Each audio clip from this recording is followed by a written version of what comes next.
கர்த்தாவை சொல்லும் அடியேன் கேட்கிற நிகழ்ச்சி மூலமாக மீண்டும் நான் உங்களை சந்திப்பில் சந்தோஷப்படுகின்றேன். நாம் சேர்ந்து கர்த்தருடைய வார்த்தை நாம் தியானிப்போம். நாம் இயேசு கிறிஸ்துவின் வாழ்க்கையிலே அவர் ஜெபிக்கிறதுக்கு முன்பாக செய்த காரியத்தை நாம் தியானித்து கொண்டு வருகிறோம். அவர் முதலாவது ஜனங்களை அவர் அனுப்பிவிட்டார் என்று நாங்கள் பார்க்கிறோம். ரெண்டாவது அவர் மலை மேல் ஏறினார் என்று நாங்கள் பார்க்கிறோம். அந்த காரியத்தை நாம் தியானித்தோம். கடந்த முறை அவர் மலையில் ஏறி அவர் என்ன செய்தாருன்னு சொன்னால் நாங்கள் பார்த்தோம். அந்த மலையில் ஏறி நாம் என்ன செய்ய வேணும் என்று சொல்லி பார்த்தா நாங்கள் பார்க்குறோம். அதை நாம் வழியிட வேணும் என்று சொல்லி நாம் பார்த்தோம். மூன்றாவது அவர் தனிமையாக இருந்தாருன்னு சொல்லி நாங்கள் பார்க்குறோம்.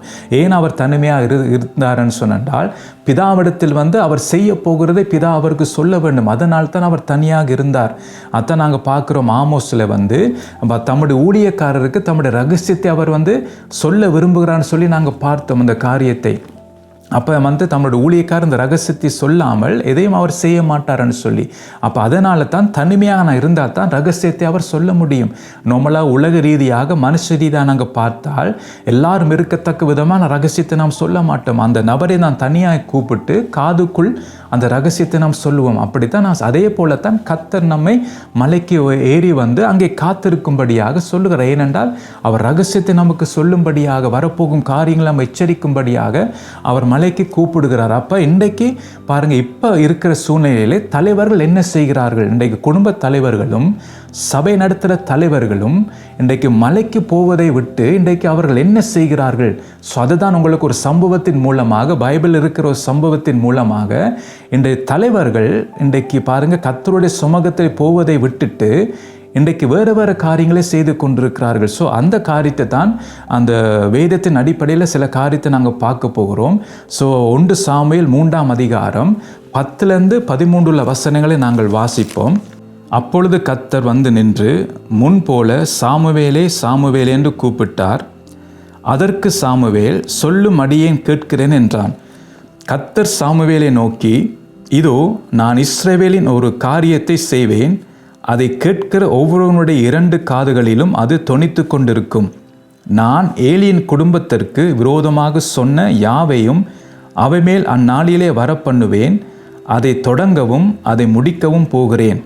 அவன் குமாரர் தங்கள் மேல் சாபத்தை வரப்பண்ணுகிறதை அவன் அறிந்திருந்தும் அவர்களை அடக்காமற் போன பாவத்து நிமித்தம் நான் அவன் குடும்பத்துக்கு என்றும் நீங்காத நியாய தீர்ப்பு செய்வேன் என்று அவனுக்கு அறிவித்தேன் என்று சொல்லி இங்கே நாங்கள் பார்க்குறோம். பாருங்கள், அப்போ கர்த்தருடைய வார்த்தை நாங்கள் வாசிக்கும் போது பாருங்கள், ஏலி ஒரு ஆசாரனாக இருந்தார். பாருங்கள், ஒரு சபைக்கு ஒரு பாஸ்டராக இருந்தார். அதே நேரம் குடும்பத்துக்கும் ஒரு தலையாக இருந்தார், ஒரு தலைவனாக அவர் காணப்பட்டார். ஆனால் என்ன பரிதாபம் என்று சொன்னால் அவர் அந்த பொறுப்பில் அவர் இருந்தும் அவர் செய்ய வேண்டிய காரியங்களை அவர் செய்யவில்லை. ஏனென்றால் பார்த்தீங்கன்னா சாமுவேலுக்கு அவர் செய்ய போகிற காரியத்தை சாமுவேலுக்கு அறிவிக்கிறார். சாமுவேல் பார்த்தீங்கன்னா ஒரு சிறு பிள்ளை என்று சொல்லி நாங்கள் பார்க்குறோம். பாருங்கள், அப்போ ஆண்டவர் சாமுவேலுக்கு அதை அறிவிக்கிறார். அதாவது ஏலியின் குடும்பத்துக்கு அவர் செய்ய போகிற காரியத்தை சாமுவேலுக்கு அவர் அறிவிக்கிறார். பாருங்கள், ஆனால் அதுக்கு முதல் ஏற்கனவே ஏலிக்கு எச்சரித்தார். அதை என்ன சொன்னால் 1 சாமுவேல் 2ஆம் அதிகாரம் 27ஆம் வசனத்தை நாங்கள் பார்க்கும்போது, தேவனுடைய மனுஷன் ஒருவன் ஏலியிடத்தில் கர்த்தர் உரைக்கிறது என்னவென்றால், உன் பிதாவின் வீட்டார் எகிப்திலே பார்வோனின் வீட்டில் இருக்கையில் நான் என்னை அவர்களுக்கு வெளிப்படுத்தேன்னு சொல்லி பல காரியத்தை அங்கே சொல்லுகிறதை நாங்கள் பார்க்கிறோம். பாருங்க, அப்போ ஆண்டவர் ஒரு தீர்க்கதரிசியின் மூலமாக ஏலிக்கு எச்சரிக்கிறார். என்ற ஏலியின் வாழ்க்கையிலே குறைவுகள் காணப்படுகிறது. ஏலியின் குடும்பத்திலே குழப்பங்கள் இருக்கிறது. ஏலியின் பிள்ளைகள் பார்த்தீங்கன்னா கர்த்தருக்கு பிரியமாய் நடக்காதபடி இருக்கிறார்கள். ஆனால் அவர்கள் ஊழியம் செய்கிறார்கள், சபையிலே ஊழியம் செய்கிறார்கள். ஆனால் கர்த்தருடைய வார்த்தையை மீறி அவர்கள் செய்கிறார்கள். ஆனால் பாருங்கள், ஏலி அதெல்லாம் தெரிந்தும் கூட அவர்களை கண்டிக்கவும் இல்லை. அவர்களை பார்த்தீங்கன்னா அந்த ஊழியத்தை செய்யாதபடிக்கு அவர்களை தள்ளி போடவும் இல்லை. அவர் அப்படியே அதை விட்டு விட்டார். அதனால தான் அவர் என்ன செய்கிறாருன்னு சொன்னால் ஒரு ஆண்டவர் ஒரு தீர்க்கதரிசி அனுப்பி ஏலி எச்சரிக்கிறார். பாருங்க, அதுக்கும் அவர் செவி கொடுக்கவில்லை. அதுக்கு பிறகு தான் நாங்கள் வாசித்தபடி சாமுவேல் அந்த பிள்ளைக்கிட்ட போய் ஆண்டவர் செய்ய போகிற காரியத்தை, ஏலியின் குடும்பத்துக்கு அவர் செய்ய போகிற காரியத்தை ஆண்டவர் எச்சரிக்கிறார். அப்போ எந்த கேள்வி என்னென்றால், ஏன் ஆண்டவர் டைரெக்டாக போய் ஏலி இடத்துல ஏன் சொல்லவில்லை? ஏன் 3வது நபர் மூலமாக ஆண்டவர் பேசுவேன் மேலியோடு? அதுக்கு என்ன காரணம் என்றா பார்த்தீங்கன்றால் பாருங்கள், 1 சாமுவேல் 1ஆம் அதிகாரம் 9ஆம் வசனத்தை நான் உங்களுக்கு வாசிக்க விரும்புகிறேன். சீலோவிலே அவர்கள் புசித்து குடித்த பின்பு அன்னாள் எழுந்திருந்தாள். ஆசாரனாகி ஏலி கர்த்தருடைய ஆலயத்தின் வாச நிலை அண்டையிலே ஒரு ஆசனத்து மேல் உட்கார்ந்திருந்தான் என்று சொல்லி நாங்கள் பார்க்குறோம். அதுக்கு என்ன காரணம் தெரியுமா? ஆண்டவர் ஏன் ஏலியோடு பேச முடியலைன்னு சொன்னால், ஏலி தேவன் பேசுகிற அந்த இடத்துக்கு, அந்த ஸ்தானத்துக்கு அவர் இருக்கவில்லை. அவர் என்ன செய்கிறார் பாரு, என்ன சொல்லப்பட்டிருக்கு? ஆலயத்தின் வாசல் நிலை அண்டையிலே ஒரு ஆசனத்து மேல் உட்கார்ந்திருந்தான் என்று சொல்லப்படுகிறது. அப்போ அவர் என்ன செய்கிறார் என்று சொன்னால், ஒரு ஆசாரியன் செய்ய வேண்டிய வேலையை அவர் செய்யவில்லை. ஆண்டவர் கொடுத்த அந்த பொறுப்பை அவர் சரியாக நிறைவேற்றவில்லை. அவர் ரிலாக்ஸ் பண்ணுகிறார். அதை நாங்கள் பார்க்குறோம். அப்போ இன்றைக்கு குடும்ப தலைவர்களும் சபை நடத்துகிற தலைவர்களும் இன்றைக்கு நாம் என்ன செய்கிறோம்?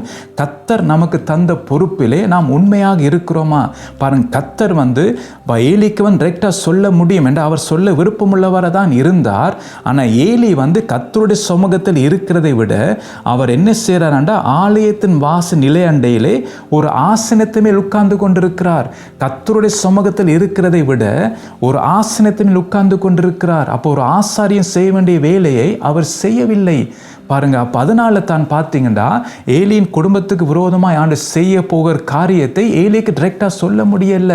அதனால தான் ஒரு தீர்க்கதரிசி அனுப்பி அவர் எச்சரிக்கிறார் பாருங்க. அப்போ அதுக்கும் அவர் செவி கொடுக்கவில்லை. அதுக்கு பிற்பாடு தான் சாமுவேல் மூலமாக அந்த காரியத்தை அறிவிக்கிறார் ஏலிக்கு பாருங்க. அப்போ ஒரு குடும்ப தலைவர்கள் அதாவது இப்போ ஒரு குடும்பத்தில் என்ன பிரச்சனை என்று சொல்லி கர்த்தர் குடும்ப தலைவனுக்கு தான் சொல்லுவார்.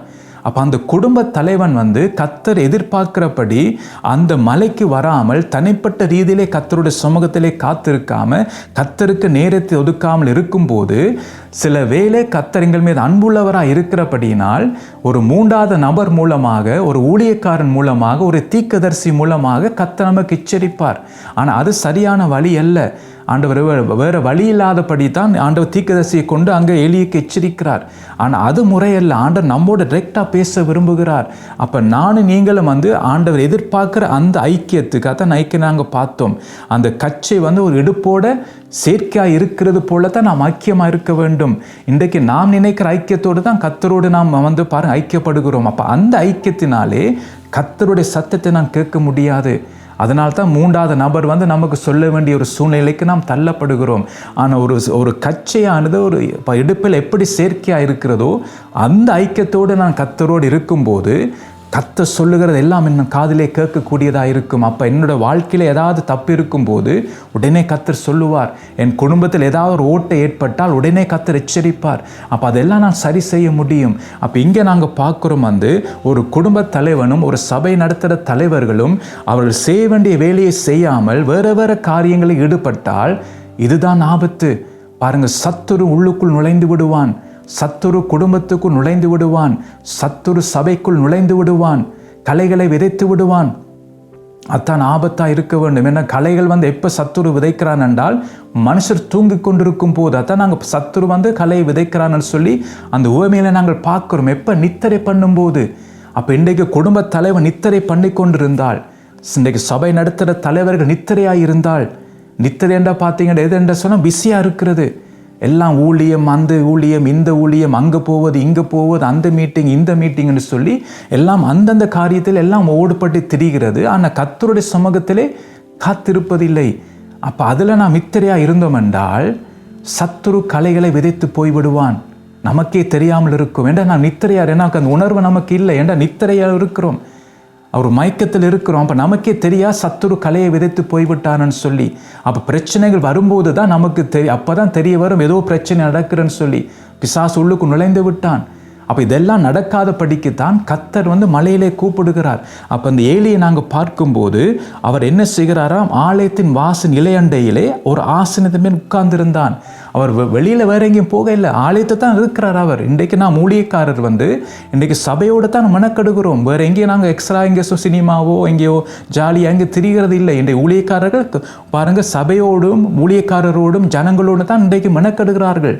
ஸோ நல்ல எண்ணம் தான் அது பாருங்க. இவரும் அப்படி தான் பாருங்க, வேறு எங்கேயும் போய் அவர் இருக்கையில் ஆலயத்தை தான் இருக்கிறார் ஏலி. ஆனால் அவர் எங்கே இருக்கிறார்? கர்த்தருடைய சமூகத்தில் இருக்கவில்லை. அவர் எங்கே இருக்கிறார்? ஒரு ஆசனத்தின் மேல் உட்கார்ந்து இருக்கிறார். எங்கே? ஆலயத்தின் வாச நிலை அண்டையிலே. ஆலயத்துக்குள்ளும் இல்லை, ஆலயத்தின் வாசலிலே. அப்போ இன்றைக்கு நாம் ஆலயத்து தான் இருக்கிறோம். இன்றைக்கு கர்த்தருக்கு தான் நாம் ஊழியம் செய்கிறோம். இன்றைக்கு நல்ல எண்ணத்தோடு தான் நாம் எல்லாம் காரியத்தையும் செய்கிறோம். கர்த்தருக்காக ஓடி ஓடி உழைக்கிறோம். ஆனால் அது எனக்கு கண்ணியாக வரக்கூடாது. இன்றைக்கு கர்த்தரை விட நான் செய்கிற ஊழியங்கள் அது பெருசாக வரக்கூடாது. அது முதன்மையாக வரக்கூடாது. அதான் உங்களுக்கு நான் எச்சரிக்கிறேன். நான் சொன்னேன், நம்முடைய வாழ்க்கையிலே கர்த்தரை விட எதுவும் முதன்மையாக வரக்கூடாது. ஒன்று முதன்மையாக வரக்கூடாது. அவர் தான் என்னுடைய வாழ்க்கையில் முதன்மையாக இருக்க வேண்டும். அப்போ இங்கே ஏலியை நாங்கள் பார்க்கும்போது அவர் ஆலயத்திலும் பாருங்கள், வாசலில் தான் இருக்கிறார். ஆலயத்தை விட்டும் போக இல்லை. ஆனால் வாசலில் இருக்கிறார். ஆனால் உட்கார்ந்து கொண்டு இருக்கிறார். அதான் அவர் செய்த பிள்ளை. அப்போ இன்றைக்கு குடும்ப தலைவர்களாகிய நாம், சபை தலைவர்களாகிய நாம் இதில் எச்சரிக்கையாக இருக்க. நாம் எங்கே இருக்கிறோம்? கர்த்தருடைய சமூகத்தில் இருக்கிறோமா அல்லது ஆலயத்தின் வெளியில இருக்கிறோமா? அது நாம் எச்சரிக்கையாக இருக்க வேண்டும். அப்போ இந்த காரியத்தை நாம் கவனமாக எடுக்க வேண்டும். என்னோட சத்துரு நாம் ஆலயத்துக்குள் இல்லாமல் ஆலயத்தின் வெளியிலே நாம் உட்கார்ந்து கொண்டிருந்தோம் என்றால் சத்துரு உள்ளுக்களை விதைத்து விடுவான். அதே போல தான் குடும்ப தலைவர்களும் இன்றைக்கு வெளியில் நாம் ஓடி ஓடி ஓடி வேலை, அந்த வேலை, இந்த வேலை, 2 வேலை 3 வேலை என்று நாம் வேலை என்று வேலைக்கு ஓடணும் என்றால் பணம் சேர்க்க வேணும், பணம் சம்பாதிக்க வேணும்னு சொல்லி அதுக்கே முதலிடத்தை கொடுத்து ஓடி ஓடி கொண்டிருந்தோம் என்றால், வெளியிலே நாம் தெரிஞ்சு கொண்டிருந்தால் வீட்டுக்குள்ளே பிசாசு பாருங்க உள்ளுக்கு நுழைந்து விடுவான். வீட்டுக்கு நுழைந்து விடுவான். அது நமக்கு தெரியாமலே இருக்கும். அத்தனை ஏலி பாருங்க, ஆசனத்தின் நிலையாண்டிலே வெளியில் உட்கார்ந்து இருக்கிறார். ஆனால் ஆலயம் தான். இன்றைக்கு கேட்டால் நான் சொல்லுவோம், ஆலயத்தை தான் இருக்கிறேன்னு நாம் சொல்லுவோம். இந்த கேட்டால் இன்றைக்கு ஊழியம் தான் கர்த்தருக்கு தான் ஊழியம் செய்கிறேன், கர்த்தருக்காகத்தான் நான் ஃபாஸ்டிங் இருக்கிறேன். இன்றைக்கு பாருங்கள், ஃபாஸ்டிங் பேர் வச்சிருக்கிறேன். இன்றைக்கு ஹவுஸ் மீட்டிங் நான் வைத்திருக்கிறேன். எல்லாம் கர்த்தருக்காகத்தான். எல்லா ஜனங்களும் கர்த்தரை பார்த்தே கேட்க வேணும். ஸோ நல்ல எண்ணத்தோடு தான் நாம் செய்கிறோம். ஆனால் கர்த்தரை விட்டு விட்டோம், அங்கே தான் ஆபத்து வருகிறது. கர்த்தரை விட்டுட்டு தான் இதெல்லாம் நாம் செய்து கொண்டிருக்கிறோம். அப்போ அதுதான் ஆபத்து. அதனால தான் நீங்கள் பார்க்கும்போது ஆசாரியன் தான் ஏலி. ஆனால் அவர் ஆசாரியன் செய்ய வேண்டிய வேலையை செய்யவில்லை. அவர் பார்த்தீங்கன்னா வெளியிலே வாசலண்டையிலே ஒரு ஆசனத்தை உட்கார்ந்து இருக்கிறார். அதான் ஒரு பாருங்க செய்த விபரீதம் ஏலி. அதனால் ஆண்டவர் டைரெக்டாக ஏலியோடு பேச முடியலை. ஒரு பாருங்க ஒரு தீர்க்கதரிசி மூலமாக பேசுகிறார், அதுக்கும் அவர் செவி கொடுக்கவில்லை என்று அவரின் வெளியில தான் உட்கார்ந்து இருக்கிறார் ஆசனத்திலே ரிலாக்ஸ் பண்ணுவது. அதுக்கு பிறகு பார்த்தீங்கன்னா ஆண்டவர் சாமுவேல் மூலமாக ஆண்டவர் பேசுகிறார். பாருங்க, ஒரு ஆசாரியன் செய்ய வேண்டிய காரியங்கள் இருக்குது. வேதம் நமக்கு சொல்லு, ஒரு ஆசாரியன் அவன் செய்ய வேண்டிய காரியங்கள் இருக்கிறது. பாருங்க, என்னோட எடுத்துக்கொள்ளுங்க. எபிரேயர் 5ஆம் அதிகாரம் 1, 2, 3 வசனங்களை நான் வாசிக்கிறேன். அன்றியும் மனுஷரில் தெரிந்து கொள்ளப்பட்ட எந்த பிரதான ஆசாரியனும் பாவங்களுக்காக காணிக்கைகளையும் பலிகளையும் செலுத்தும்படி மனுஷருக்காக தேவ காரியங்களை பற்றி நியமிக்கப்படுகிறான். தானும் பலவீனம் உள்ளவனானபடியினாலே அறியாதவர்களுக்கும் நெறித்தப்பி போனவர்களுக்கும் இரங்கத்தக்கவனாயிருக்கிறான். அது நிமித்தம் அவன் ஜனங்களுடைய பாவங்களுக்காக பலியிட வேண்டியது போல தன்னுடைய பாவங்களுக்காகவும் பலியிட வேண்டியதாக இருக்கிறது என்று சொல்லி இங்கே நாங்கள் பார்க்குறோம். அப்போ ஒரு ஆசாரியம் செய்ய வேண்டிய காரியத்தை தான் இங்கே கர்த்தருடைய வார்த்தை நமக்கு சொல்லுகிறது. ஸோ இன்றைக்கு நாம் குடும்ப தலைவர்களாகத்தான் ஆசாரியர்கள் லேவியராக நாம் ராஜாக்களாக நாம் அழைக்கப்பட்டிருக்கிறோம் புதிய ஏற்பாட்டில். அப்போ நாம் செய்ய வேண்டிய சில காரியங்கள் இருக்குது. சும்மா நான் அந்த டைட்டில் முக்கியம் இல்லை. இன்றைக்கு பாருங்கள், நான் ஒரு ஆசாரியன்னு சொல்லுவோம், ஆனால் ஆசாரியன் கூட வேலை செய்வதில்லை. பாருங்கள், நான் ஒரு ராஜான்னு சொல்லுவோம், ராஜா கேட்ட வேலை செய்வதில்லை. பாருங்கள், நாம் ஆசாரியும் லேவியராகவும் ராஜாக்கெல்லாம் அழைக்கப்பட்டிருக்கிறோம். ஆனால் அழைத்த அந்த வேலையை நாம் செய்ய வேண்டும். பாருங்கள், இங்கே நாங்கள் பார்க்கும்போது பாருங்கள், இதில் மொத்தமாக 4 காரியத்தை நாங்கள் பார்க்கக்கூடியதாக இருக்குது. அதாவது ஒரு ஆசாரியம் செய்ய வேண்டிய 4 காரியங்கள். ஸோ அதை உங்களுக்கு நான் சொல்ல விரும்புகிறேன். அதாவது ஆசாரியன் என்றால் நாங்கள் குடும்ப தலைவர்கள், அந்த தலைமைத்துவத்தில் இருக்கிறவர்கள், குடும்ப தலைவர்கள், சபை தலைவர்கள். ஸோ அவர்களுக்கு சொல்ல வேண்டிய காரியங்கள். முதலாவது பார்த்தீங்கன்னா, பாவங்களுக்காக காணிக்கைகளையும் பலிகளையும் செலுத்த வேண்டும். ஒரு ஆசாரியன், ஒரு தலைவன், ஒரு குடும்ப தலைவன், ஒரு சபை தலைவன் முதலாவது பாவங்களுக்காக காணிக்கைகளையும் பலிகளையும் செலுத்த வேண்டும் என்று சொல்லி சொல்லப்படும். அப்போ இதை என்ன நாங்கள் பார்க்குறோம்டா, எது எனக்கு முக்கியமாக இருக்கிறதோ அதை நான் பலி செலுத்த வேண்டும். அதான் நாங்கள் பார்க்குறோம். மலையிலே கடந்த முறை பார்த்து நாங்கள் மலையில் நான் ஏறி போய் நாம் முதல் செய்ய வேண்டிய காரியம், எனக்கு எது முதலிடத்தை பெறுகிறதோ அதை நான் பலி செலுத்த வேண்டும். அதான் இங்கே நாங்கள் பார்க்குறோம். ஆசாரியம் பார்த்தீங்கன்னா பாவங்களுக்காக காணிக்கைகளையும் பலிகளையும் செலுத்த வேண்டும். ஏனென்றால் கர்த்தருக்கு நான் முதலிடம் கொடுக்காட்டா அது பாவம். வேதத்தின்படி அது பாவம். அப்போ கர்த்தருக்கு நான் முதலிடம் கொடுக்க வேண்டும். அவர் தான் எனக்கு முதல்வராக இருக்க வேண்டும். அப்போ அவர் எனக்கு முதல்வராக இருக்கிறதுக்கு பதிலாக வேறு காரியங்கள் எனக்கு முதல்வராய் வந்தால், முதல் காரியமாக வந்தால் அது பாவம். அதனால தான் பாவங்களுக்காக காணிக்கைகளையும் பலிகளையும் செலுத்த வேண்டும். அதான் ஆசாரியன் செய்கிறான்.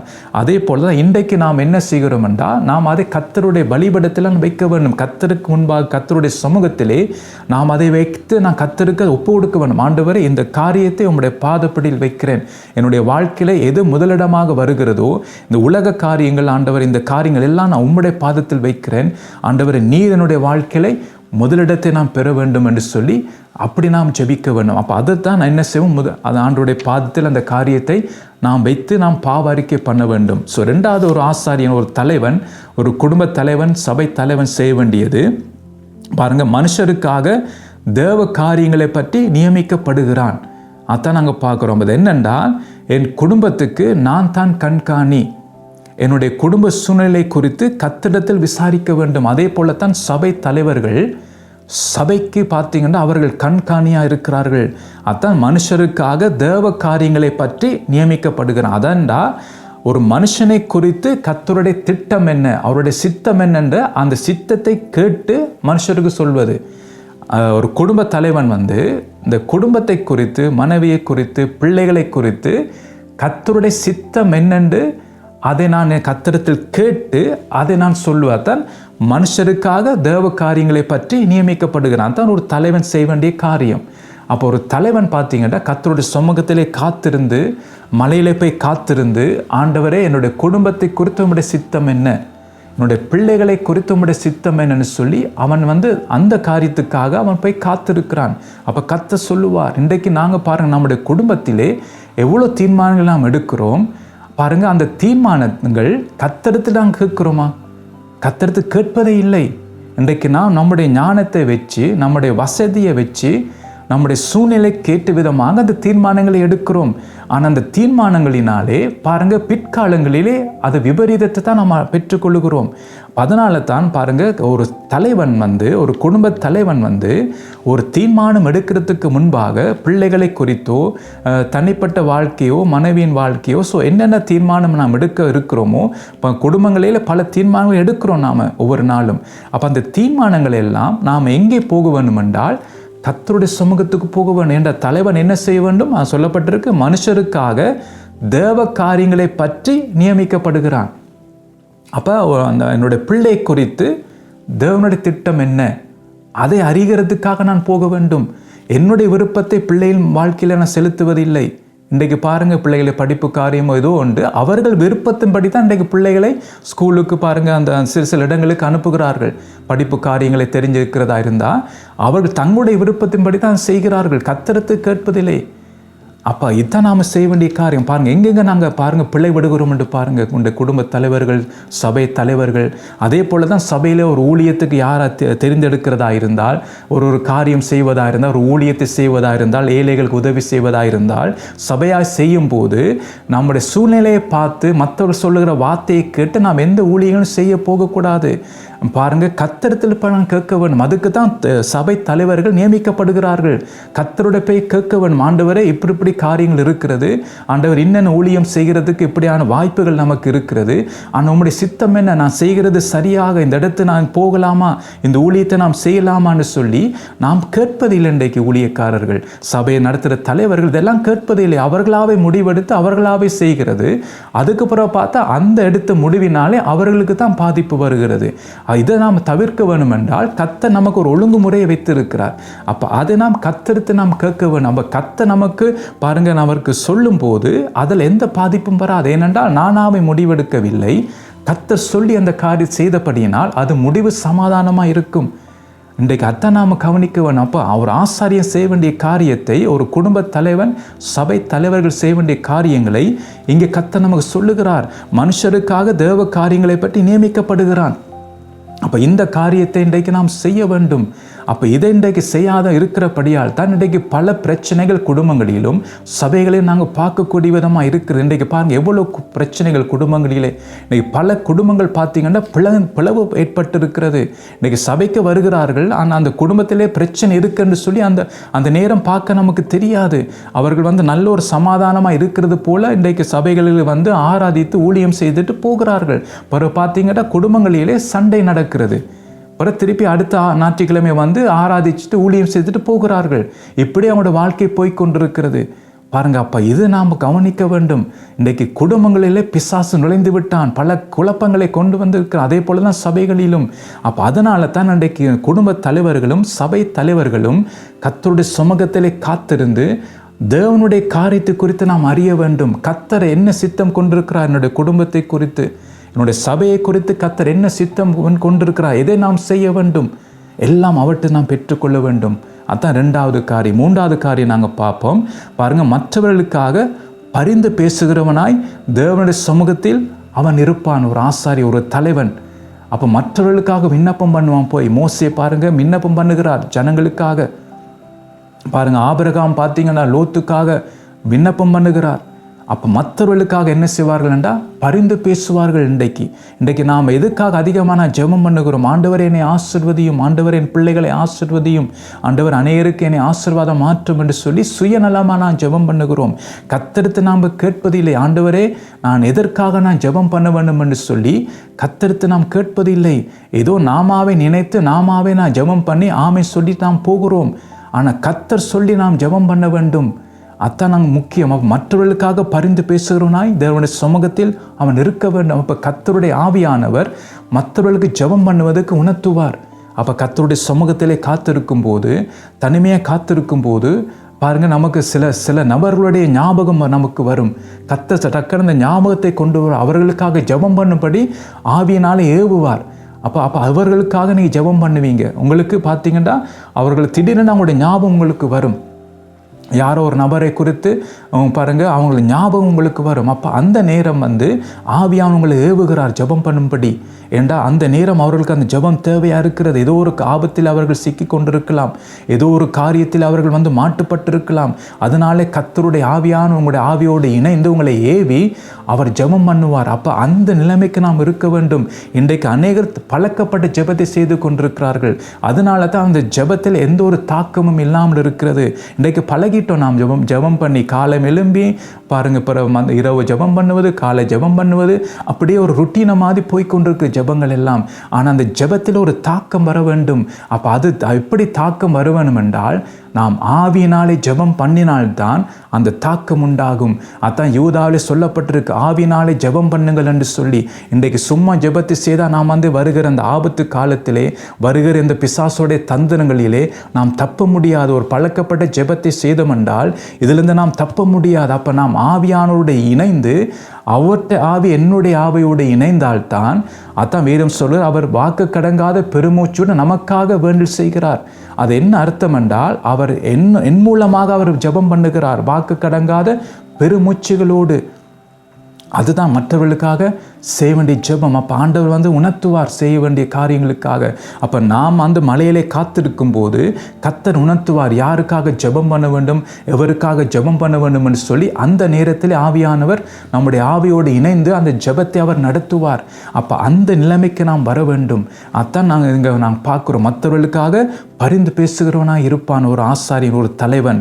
ஸோ 4வது நாங்கள் பார்ப்போம் பார்த்தீங்கன்னா தன்னுடைய பாவத்துக்காக தேவனுடைய சமூகத்துக்கு போய் பாவ மன்னிப்பு கேட்க வேண்டும். அவன் ஒரு தலைவன், அவன் அப்படி தான் செய்வான்.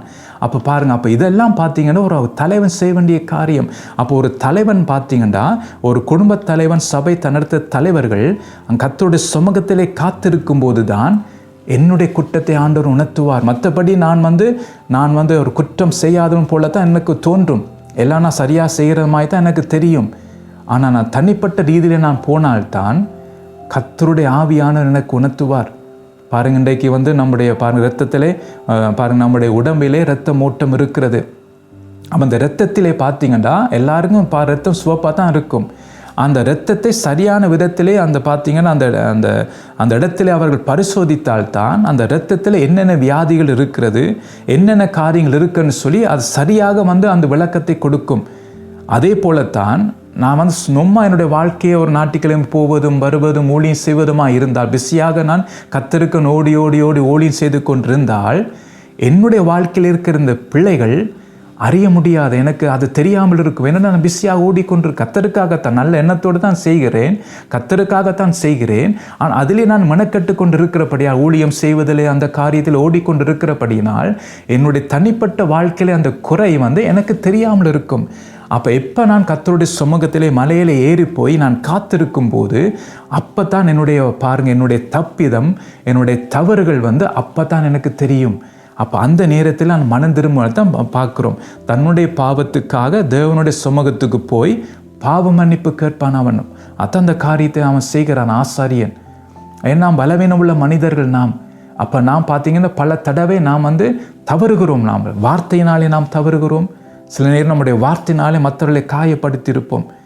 அப்போ அது சில நேரம் நமக்கு உணராமலே அந்த காரியத்தை நாம் செய்திருப்போம். அப்போ நான் கர்த்தருடைய சமூகத்தில் போனால் தான், நான் 2 வருஷத்துக்கு முன்பாக நான் என் நாவினாலே ஒரு சகோதரனை நான் பேசின காரியத்தை ஆவியான அந்த இடத்துல என்னை உணர்த்துவார். என்ற அந்த காரியம் நான் அதில் மன்னிப்பு கேட்காமல் மனம் திரும்பாமல் இருக்கும்போது அது எனக்கு தடையாக இருக்கும் என்ற வாழ்க்கையிலே. அப்போ நான் கர்த்தருக்கான ஓடினாலும் அதில் எந்த வளர்ச்சியும் இருக்காது. பாருங்கள், கர்த்தருக்கான ஓடி என்னென்ன செய்தாலும் அதில் எந்த கனியும் பார்க்க முடியாமல் இருக்கும். ஏனென்றால் நான் 2 வருஷத்துக்கு முன்பாக என்னுடைய நாவினாலே ஒரு சகோதரனை நான் காயப்படுத்தி விட்டேன், சபித்து விட்டேன். அது கர்த்தருடைய பார்வையில் அது பொல்லாத காரியமாக இருந்தது. அல்லது சில தீர்மானங்கள் எடுத்து விட்டேன், கர்த்தரிடத்தில் கேட்காம சில தீர்மானங்கள் எடுத்ததுனாலே அது கர்த்தருடைய பார்வையில் அது ஒரு பாவமாக இருக்கிறது. அப்போ அந்த காரியத்தை எனக்கு தெரியாமல் நான் செய்துட்டேன். அது எனக்கு உணர்வு இல்லாமல் நான் செய்துட்டேன். ஆனால் கர்த்தருடைய சமூகத்திலே போய் காத்திருக்கும் போது கர்த்தர் உணர்த்துவார். 2 வருஷத்துக்கு முன்பாக நீ ஒரு தீர்மானம் எடுத்தாய், உன் இஷ்டத்துக்கு நான் தீர்மானத்தை நீ எடுத்தாய், நீ என்னிடத்தில் கேட்கவில்லை, இதை செய்யலாமா செய்யக்கூடாதா என்று சொல்லி ஒரு வார்த்தை நீ என்னிடத்தில் கேட்கவில்லை, ஆனால் நீயாகவே முடிவெடுத்தாய். ஸோ அது கர்த்தருடைய பார்வையிலே அது பொல்லாத காரியம். அப்போ பாருங்க, அப்போ கர்த்தரத்தை நாம் விசாரிக்காமல் நாம் செய்த காரியங்கள் கர்த்தர் அதை பார்க்கிறார். அப்போ அதனாலே தான் பாருங்க, என்னுடைய வாழ்க்கையிலே என்னுடைய ஊழியத்திலே எந்த ஒரு முன்னேற்றமும் இல்லாமல் இருக்கலாம். அப்போ அதெல்லாம் எங்கே நான் அறியலாம் என்றால் கர்த்தருடைய சமூகம். அவருடைய சமூகத்திலே காத்திருக்கும் போது கர்த்தர் சொல்லுவார். 4 வருஷம் முன்பாக நடந்த காரியங்கள், ஏன் 10 வருஷத்துக்கு முன்பாக சொன்ன வார்த்தை, அதெல்லாம் ஆண்டவர் ஞாபகப்படுத்துவார். அப்போ கர்த்தர் சொல்லுவார். பாருங்க, தாவீதின் காலத்திலே 3 வருஷம் பார்த்தீங்கன்னா பஞ்சம் வந்தது. அப்போ தாவீது அது சீரியஸாக எடுக்கவில்லை. ஆனால் தொடர்ந்து பஞ்சம் வந்தபடினால் உடனே கர்த்தர் சமூகத்தில் போய் கேட்கிறார், ஏன் ஆண்டவர் இந்த பஞ்சத்தை நீ அனுமதித்தீர்? அப்போ ஆண்டவர் சொல்லுகிறார், சவுல் கிபியோனோரை கொண்டு போட்டது நிமித்தமாக அந்த ரத்தம் சிந்தினபடியால் தான் இந்த பஞ்சம் வந்ததுன்னு சொல்லி ஆண்டவர் சொல்லுகிறார். அப்போ தாவீது அங்கே போய் கர்த்தர் சமூகத்தை கேட்காட்டால் தாவீதுக்கு தெரிஞ்சிருக்காது எதனால் இந்த பஞ்சம் வந்ததுன்னு சொல்லி. இன்றைக்கு நாம் என்ன நினைக்கிறோம்னா, சிலதை எல்லாம் சும்மா இயற்கையாக வருகிறத சொல்லி நாம் நினைத்து கொண்டிருக்கிறோம். நம்முடைய வாழ்க்கையில் ஏதாவது பிரச்சனைகள் வரும்போது, ஏதாவது குழப்பங்கள் வரும்போது அதை நாம் என்ன சீரியஸாக நாம் எடுப்பது, அதெல்லாம் எல்லாருக்கும் போவது தானேன்னு சொல்லி அதை நாம் அப்படியே நாம் தட்டி விடுகிறோம். ஆனால் சில நாம் செய்த காரியங்களினாலே அந்த காரியம் வந்திருக்கலாம். நாம் கடந்த நாட்கள், கடந்த வருடங்கள் நாம் கர்த்தருடைய வார்த்தை மீறி செய்த காரியங்கள், பேசின காரியங்கள், ஸோ அந்த காரியத்தை நிமித்தமாக இப்போ என்ற வாழ்க்கையில் இருக்கிற பிரச்சனைக்கு அது காரணமாக இருக்கலாம். அப்போ அது எனக்கு தெரியாமல் இருந்தால் அது அப்படியே அந்த பிரச்சனைத்தோடு நீடித்து கொண்டே போகும் ஒழிய அதால் என்னுடைய வாழ்க்கை பாதிக்கப்படும், சபை வாழ்க்கை பாதிக்கப்படும், குடும்ப வாழ்க்கை பாதிக்கப்படும். அப்போ அதனால தான் பாருங்கள், தாவீது பார்த்தீங்கன்னா 3 வருஷம் வந்தபடியால் அவர் யோசித்தா ஏதோ பிரச்சனை இருக்குது, அதனால் கர்த்தர்கிட்ட போய் கேட்போம்னு சொல்லி தான் அவர் கேட்கும்போது தான் தெரிய வருகிறது. பாருங்கள், சவுல் கிபியோனோரை கொண்டபடியினாலே அந்த இரத்தம் சிந்தனப்படியினாலே தான் அந்த சாபம், அதாவது இந்த பஞ்சம் வந்திருக்குன்னு சொல்லி அதனாலே அவர் அறிகிறார். அதுதான் முக்கியம். அப்போ கர்த்தரோடு நான் ஐக்கியமாக இருக்கும்போது கர்த்தர் சொல்லுவார், ஏன் என்னுடைய வாழ்க்கையில் இந்த பிரச்சனை இருக்குது, ஏன் என் வாழ்க்கையில் இந்த வியாதி, ஏன் என் வாழ்க்கையில் இந்த தொடர்ந்து எனக்கு கஷ்டம் வந்து கொண்டிருக்கிறது, ஏன் என் வாழ்க்கையில் இந்த காரியம் தொடர்ச்சியாக வந்து கொண்டிருக்கிறது என்றால் நான் தனியாக கர்த்தரோடு போய் சமூகத்திலே காத்திருக்க வேண்டும். கர்த்தர் எனக்கு சொல்லுவார். அப்போ தான் அந்த காரியத்தை நான் சரி செய்யும் போது என்னுடைய ஜெபம் கேட்கப்படும். அந்த நாங்கள் பார்க்குறோம் அங்கே. அப்போ பாருங்கள், தாவீது அந்த கிபியோனர் கேட்ட காரியத்தை அவர் செய்ததுனாலே அது கடைசி வசனம் சொல்லுகிறது, கர்த்தர் தேசத்துக்காக செய்த விண்ணப்பத்தை கேட்டருளினார் என்று சொல்லி அங்கே கர்த்தருடைய வார்த்தை சொல்லுகிறது. அப்போ நாம் செய்ய வேண்டிய காரியத்தை நாம் செய்ய வேண்டும். அப்போ ஒரு ஆசாரியன் பார்த்தீங்கன்னா அவன் தனிமையாக போய் காத்திருக்குவன். ஆண்டவரே, நான் ஏதாவது வார்த்தையை நான் மீறி நடந்திருக்கிறேன், ஏதாவது குற்றம் செய்திருக்கிறேனா எனக்கு உணர்த்தும், நான் மனம் திரும்ப வேண்டேன். நாம் தவறுகிறோம், உண்மைதான். நம்முடைய வாழ்க்கையில் பல பலவீனங்கள் இருக்குது, பல காரியத்தை தவறுகிறோம், உண்மைதான். ஆனால் மனம் திரும்ப முக்கியம். அதான் ஆண்டவர் விரும்புகிறார். பாருங்க, அந்த ஆதாமை போல ஏவாளை போல மற்றவர்களை குற்றச்சாட்டி கொண்டு அவராலே தான் இது நடந்தேன்னு சொல்லி அதுக்காக இல்லை, நான் ஆண்டவர் நான் தப்பு செய்துட்டேன், ஆண்டவர் என்னை மன்னியும். அப்போ அந்த காரியத்தை தான் கர்த்தர் எதிர்பார்க்கிறார். தன் பாவத்தை பாருங்க மறைக்கிறதுக்கு அல்ல. அப்போ நாம் என்ன அறிக்கை செய்து விட்டுவிட வேண்டும். அந்த தன் பாவத்தை மறைக்கிறவர்கள் வாழ்வடைய மாட்டார்கள், அதை அறிக்கை செய்து விட்டுவிடுவர்கள் தான் இரக்கம் பெறுவார்கள் என்று சொல்லி கர்த்தருடைய வார்த்தை சொல்லுகிறது. அப்போ அதற்காகத்தான் பார்த்தீங்கன்னா நாம் கர்த்தருடைய சமூகத்திலே காத்திருக்க வேண்டும். ஆவியானவர் உணர்த்துவார். அப்போ என்னுடைய வாழ்க்கையிலே, இப்போ உங்களுடைய வாழ்க்கையிலே பார்த்தீங்கன்னா தொடர்ச்சியாக ஏதாவது பிரச்சனை வருகிறதா, உங்களுடைய ஜெபம் கேட்கப்படாமல் இருக்கிறதா, பாருங்கள், தொடர்ச்சியாக ஏதாவது ஒரு காரியம் உங்களோட வாழ்க்கையில் தொடர்ந்து நடந்து கொண்டு இருக்கிறதா, உங்களுக்கே ஆச்சரியமாக இருக்கு, ஏன் இந்த காரியம் நடக்கிறது, அடுத்தபடி இப்படியே நடந்து கொண்டு இருக்கிறது, ஏன்னு உங்களுக்கு கேள்வியாக இருக்கிறதா, கர்த்தருடைய சமூகத்துக்கு போய் கேளுங்க. ஆண்டவர், ஏன் தொடர்ந்து இந்த பிரச்சனை எனக்கு வருகிறது, ஏன் ஆண்டவரே இந்த வழியால் நான் போய்கொண்டிருக்கிறேன், ஆண்டவரே பாருங்கள், ஒரு இதெல்லாம் ஒரு சீரியஸாக நாம் எடுக்க வேண்டும். நாம் எல்லாருக்கும் நடக்கிறது தானே அப்படி விட்டு விடாதீங்க. இப்போ அப்படியே வருஷங்கள் போய்கொண்டிருக்கும், நீங்கள் தான் பாதிக்கப்படுவீங்க.